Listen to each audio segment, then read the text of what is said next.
প্রিয় দর্শক শ্রোতা বন্ধুরা, ডিবেট উইথ রানা চ্যানেলের পক্ষ থেকে আপনাদের সকলকে স্বাগতম ও শুভেচ্ছা।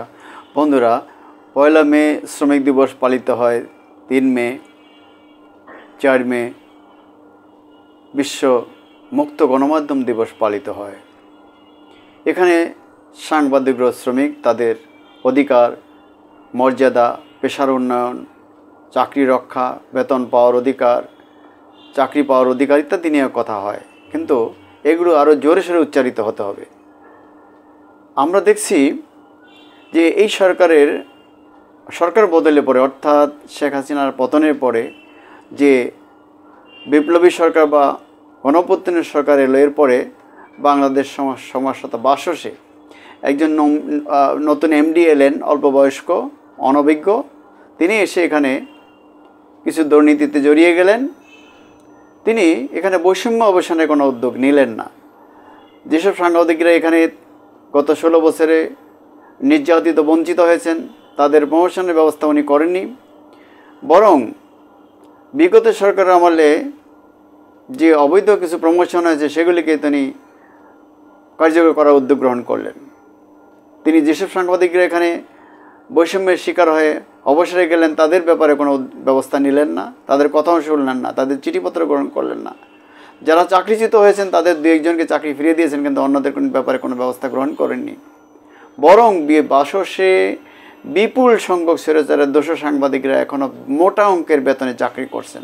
তাদের একজনকেও কিন্তু কোনো শাস্তিমূলক ব্যবস্থা নেওয়া হয়নি, তারা স্বৈরাচারের দোষর ছিলেন। আমরা বাইরেও দেখছি 2-4 জনের বিরুদ্ধে ব্যবস্থা নেওয়া হলো।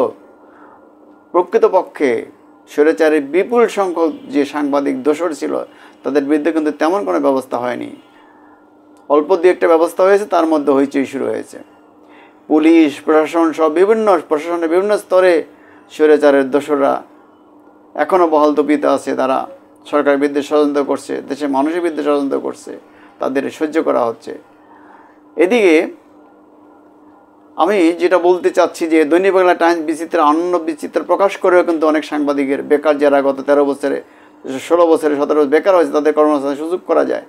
বিভিন্ন পত্রিকায় বা ইলেকট্রনিক্স মিডিয়া জায়গা করে সেখানেও কিন্তু বিপুল সংখ্যক জাতীয়তাবাদী সাংবাদিকের চাকরির ব্যবস্থা করা যায়। এটা বিএনপির পক্ষ থেকে আমি কোনো উদ্যোগ দেখি না, অন্যান্য জাতীয় শক্তির পক্ষ থেকে কোনো উদ্যোগ দেখি না, এই সরকারের পক্ষ থেকে তেমনও কোনো উদ্যোগ দেখি না। যা দেখি লোক দেখানো। ফলে আমি মনে করি যে সাংবাদিকদের নিয়ে মুখ খোলা উচিত। তাদের রুজির ব্যবস্থা তাদের নিজেদেরই করে নিতে হবে। তাদের মাঠে নামতে হবে, আন্দোলন করতে হবে, সংগ্রাম করতে হবে। তা নাহলে কেউ তাদের দাবি পূরণ করবে না। আমরা দেখছি আজকে জাতীয় প্রেস ক্লাবে গণমুক্ত গণমাধ্যম দিবসের একটা আলোচনা হলো। সেখানে মূলত সম্পাদকরা এবং বিভিন্ন রাজনৈতিক দলের নেতারা অংশগ্রহণ করেছেন। সেখানে সম্পাদক পরিষদের যে সভাপতি ডেইলি স্টারের সম্পাদক জনাব মাহবুব আনাম বলেছেন, দেশে বর্তমানে 266 জন সাংবাদিকের বিরুদ্ধে হত্যা অথবা সহিংসতা সংক্রান্ত অপরাধের অভিযোগে মামলার ঘটনায় তিনি সম্পাদক পরিষদের পক্ষ থেকে উদ্বেগ প্রকাশ করেছেন। তিনি বলেছেন, গণহারে সাংবাদিকদের বিরুদ্ধে এ ধরনের আক্রমণ, মামলা স্বাধীন সাংবাদিকের পরিপন্থী এবং ভয়ের ব্যাপার। বিশ্ব মুক্ত গণমাধ্যম দিবস 2025 উপলক্ষে সংবাদপত্রের সম্পাদকদের সংগঠন সম্পাদক পরিষদ আয়োজিত এক আলোচনা সভা মাহবুব আনাম এ কথাগুলো বলেন। আজ জাতীয় প্রেস ক্লাবে এই আলোচনা সভা অনুষ্ঠিত হয়। সভাপতির বক্তব্যে সম্পাদক পরিষদের সভাপতি মাহবুব আনাম বলেন, শেখ হাসিনার শাসনামলায় এত জনদীক্ষিত হয়েছিল, তার অন্যতম কারণ ছিল গণমাধ্যমের স্বাধীনতা ছিল না। আমরা ডিজিটাল নিরাপত্তা আইন এবং আরও অনেক আইনের শিকার হয়েছিলাম। তবে বর্তমানে 266 জন সাংবাদিক বিরুদ্ধে হত্যা অথবা সহিংসতা মামলা চলেছে। এটা কিভাবে সম্ভব? ডিজিটাল নিরাপত্তা আইনে ও 200 বা কিছু বেশি সাংবাদিকের বিরুদ্ধে মামলা হয়েছিল। 266 জন সাংবাদিক আজকে খুনের মামলা অথবা সহিংসতা সংক্রান্ত মামলা আসামি। এটা আমাদের জন্য অসম্মানের। সরকারের উদ্দেশ্যে মাহবুব আনাম বলেন, এটা অর্থই নয় যে কেউ দোষ করেনি। দোষ করলে থাকলে সঠিকভাবে মামলা করে শাস্তি দেন এবং আমরা কোনোভাবেই তার পাশে দাঁড়াবো না। যদি তিনি সত্যিকার অর্থে সমাজের বিরুদ্ধে বা জুলাই আগস্টের আন্দোলনের বিরুদ্ধে তার অবস্থান সেরকম থাকে, কিন্তু আজকে 6 থেকে 7 মাস হয়েছে তারা এসব মামলা করেছেন, একটি কদমও এগোয়নি তাদের তদন্তের ব্যাপারে। যাদের নাম মামলা হয়েছে সেসব সাংবাদিকের একটা ভয়ের মধ্যে থাকেন উল্লেখ করে মাহবুব আনাম বলেন, তারা মোব আক্রমণের ভয়ে থাকেন। এরকম দু একটা ঘটনা ঘটেছে। 13 জন সাংবাদিক গ্রেপ্তার আছেন উল্লেখ করে মাহবুজানাম বলেন, তারা যদি অপরাধ করে থাকেন তাহলে অবশ্যই তাদের বিচার হওয়া উচিত। কিন্তু আজকের 7 মাস 8 মাস ধরে কারাগারে তারা জামিন পাচ্ছেন না, তাদের আইনি কোনো প্রক্রিয়া চলছে না, বিচার হচ্ছে না, তাহলে এটা কি চলতে থাকবে? মামলা প্রতারণার কথা বলতে গিয়ে মাহবুজানাম বলেন, এখন মামলা যে প্রবণতা তাতে 150 জন 20 জনের বিরুদ্ধে মামলা, তার মধ্যে একজন সাংবাদিকের নাম ঢুকিয়ে দেওয়া হয়। সরকার ও আইন উপদেষ্টা উদ্দেশ্যে সম্পাদক পরিষদের সভাপতি মাহবুজানাম বলেন, আইন উপদেষ্টা বলেন, আমাদের কিছু করার নেই, জনগণের অধিকার আছে মামলা করার, মেনে নিলাম মামলা করার অধিকার, কিন্তু আইনের যদি অপপ্রয়োগ হয় তাহলে কি সরকার কিছু করবে না? সেখানে আমাদের বড় প্রশ্ন। এখানে আলোচনা সভায় মানবজমিনের প্রধান সম্পাদক মতিউর রহমান চৌধুরী বলেন, যে দেশে প্রশ্ন করার জন্য সাংবাদিকের চাকরি যায়, যে দেশে মুক্ত গণমাধ্যম দিবস পালন করছি আমরা, সে দেশে মুক্ত গণমাধ্যম দিবস পালন করছি, আমার অবাক লাগে, আমি বিস্মিত হই, জানি না আমি কাকে দায়ী করব। আমি কি সরকারকে দায়ী করব নাকি আমি মালিককে দায়ী করব না? সাংবাদিক ইউনিয়ন কি করছে বা আমাদের সম্পাদক পরিষদ যেটিতে আমি প্রতিষ্ঠাকাল থেকে আছি, এই ব্যর্থতা আমারও। মতিউর রহমান চৌধুরী বলেন, যাই হোক, আত্মসমালোচনা আমাদের দরকার। আমরা আসলে কতটুকু করতে পেরেছি, তবে এটা স্বীকার করতে হবে পরিস্থিতি উন্নতি হয়েছে অনেকখানি। 1 বছর আগে যে অবস্থা ছিল সেই অবস্থা এখন আর নেই, অনেকখানি বদলেছে। আলোচনায় সূচনা বক্তব্য দেন নিউজ সম্পাদক নুরুল কবি। তিনি বলেন, বাংলাদেশের আজকের দিনে যখন মুক্ত গণমাধ্যম দিবস পালন করছেন, ঠিক তার 1 বছর আগেও সম্পাদক পরিষদের পক্ষ থেকে এই দিবসটি পালন করেছিলেন, কিন্তু এই 2 দিবসের মধ্যে পার্থক্য সূচিত হয়েছে। কিন্তু পার্থক্য সূচিত হওয়ার লক্ষণগুলো দেখা দিয়েছে। লোকে বলেন, এটা আমরা কতটা ইতিবাচক পরিণতির দিকে যেতে পারছি, এটা কেবল গণমাধ্যমের উপর নির্ভর করে না, সেটা নির্ভর করে প্রধানত রাষ্ট্র যারা পরিচালনা করেন, যারা আইন প্রণয়ন ও পরিবর্তন করেন, তাদের উপর অনেকখানি নির্ভর করে। আলোচনা সভায় জাতীয় প্রেস ক্লাব সভাপতি কালের কণ্ঠের সম্পাদক হাসান হাফিজ বলেন, দীর্ঘ ফেসিবাদের কবলে পড়ে অনেক গণমাধ্যম বন্ধ হয়েছে, তারা অনেক ষড়যন্ত্রের শিকার হয়েছেন, যে সেগুলো আর ভবিষ্যতে চাইবেন না, আমরা চাইব না। জনগণের সমর্থনে যারা ক্ষমতায় অধিষ্ঠিত হবে তারা মুক্ত গণমাধ্যমকে নিশ্চিত করবে বলে আশা প্রকাশ তিনি। সবাই বিভিন্ন সংবাদপত্রের সম্পাদক ছাড়াও রাজনৈতিক দলের নেতারা অংশ নেন।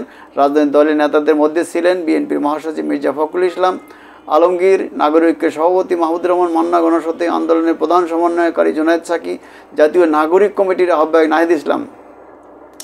এই রাজনৈতিক দলের নেতারা এরা প্রত্যেকেই সংবাদপত্রের স্বাধীনতা, গণমাধ্যমের স্বাধীনতা নিশ্চিত করার অঙ্গীকার করেছেন। তবে আমি মনে করি তাদের বক্তব্যে সংবাদপত্র গণমাধ্যমের পাশাপাশি সাংবাদিকদের স্বাধীনতা, সাংবাদিকের কর্মসংস্থান, সাংবাদিকদের বেতন ভাতা ইত্যাদি নিশ্চয়তা দেওয়ারও তাদের অঙ্গীকার করা কর্তব্য, এবং যাতে নতুন করে কোনো ফেসিবাদ নতুন করে সৃষ্টি হতে না পারে এবং কোনো ফেসিবাদের দোষরে সাংবাদিকরা পরিণত না হয়, সেই সব ব্যবস্থায় রাজনৈতিক দলগুলো যারা ক্ষমতায় থাকবেন কিংবা ক্ষমতার বাইরে থাকবেন তাদের প্রত্যেকেরই সেজন্য কাজ করতে হবে, অঙ্গীকার করতে হবে। সাংবাদিক নির্যাতন করা যাবে না, অকারণে মামলা দেওয়া যাবে না, সাংবাদিকের বিরুদ্ধে অকারণে গ্রেপ্তার করা যাবে না, যেটা পুলিশ প্রধান বলেছেন, এবং কাউকেই গ্রেপ্তার করা যাবে না অকারণে।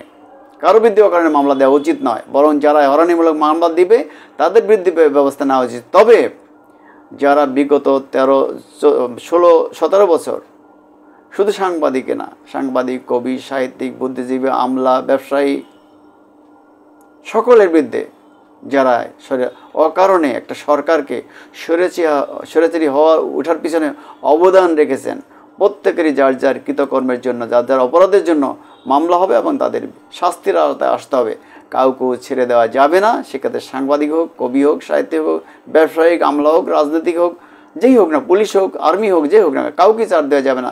প্রত্যেককে সুষ্ঠু ধারায় আইনের আওতায় আনতে হবে, প্রত্যেকের বিচার নিশ্চিত করবে, তার ন্যায় বিচার নিশ্চিত করতে হবে। কোনো ফরমাইশি আদেশ নয়, কোনো অকারণে কোনো হয়রানিমূলক মামলা নয়, এবং প্রত্যেকের জামিন নিশ্চিত করতে হবে। জামিন, যারা পালিয়ে যাওয়ার ভয় নেই তাদের জামিন নিশ্চিত করতে হবে। জামিন নিশ্চিত করতে হবে, তাদের সুযোগ সুবিধা দিতে হবে, এবং এবং এবং আমি আবারও বলবো, সংবাদপত্র শিল্পের কথা, এই শিল্পের স্বাধীনতা নিশ্চিত করতে হবে। এখানকার যারা কর্মরত আছেন যেসব সাংবাদিক, তাদের স্বাধীনতা, তাদের বেতন পাওয়ার অধিকার, চাকরি পাওয়ার অধিকার, ভাতার অধিকার, সুযোগ সুবিধা সকল কিছু নিশ্চিত করতে হবে। এবং যেসব সাংবাদিক কাজ করে করে বয়স্ক হয়েছেন, অসুস্থ হয়েছেন, তাদের ব্যাপারে সরকারের পক্ষ থেকে অনুদানের ব্যবস্থা করা হয়েছে। আমি মনে করি এই যে অনুদানের চেয়ে পাশাপাশি আরেকটা ব্যবস্থা তাদের জন্য করতে হবে। তাদের প্রবীণ সাংবাদিকদের 60 ঊর্ধ্বে যারা বয়স, তাদের প্রত্যেকেরই ভাতা, পেনশন এটা নিশ্চিত করতে হবে। এটার উপরে খুবই জোর দিতে হবে। বিপুল সংখ্যক সাংবাদিক আমি জানি যারা লজ্জায় সাহায্য চায় না সরকারের বা কারো কাছে, কষ্টে আছে, তাদের সন্তানরা লেখাপড়া করতে পারছে না, বেতন বাড়ি ভাতা দিতে পারতেছে না, থাকার জায়গা নাই, এদেরও অনেক কষ্টে আছে। এদের ব্যাপারে অবশ্যই সরকারকে দৃষ্টি দিতে হবে এবং তাদের প্রবীণ ভাতা বা পেনশন নিশ্চিত করতে হবে। খোদা হাফেজ। বাংলাদেশ জয় হোক, জয় হোক মেহনতি মানুষের, জয় হোক নির্যাতিত, বঞ্চিত, চাকরিচ্যুত সাংবাদিকের, প্রতিষ্ঠিত হোক তাদের অধিকার। ধন্যবাদ।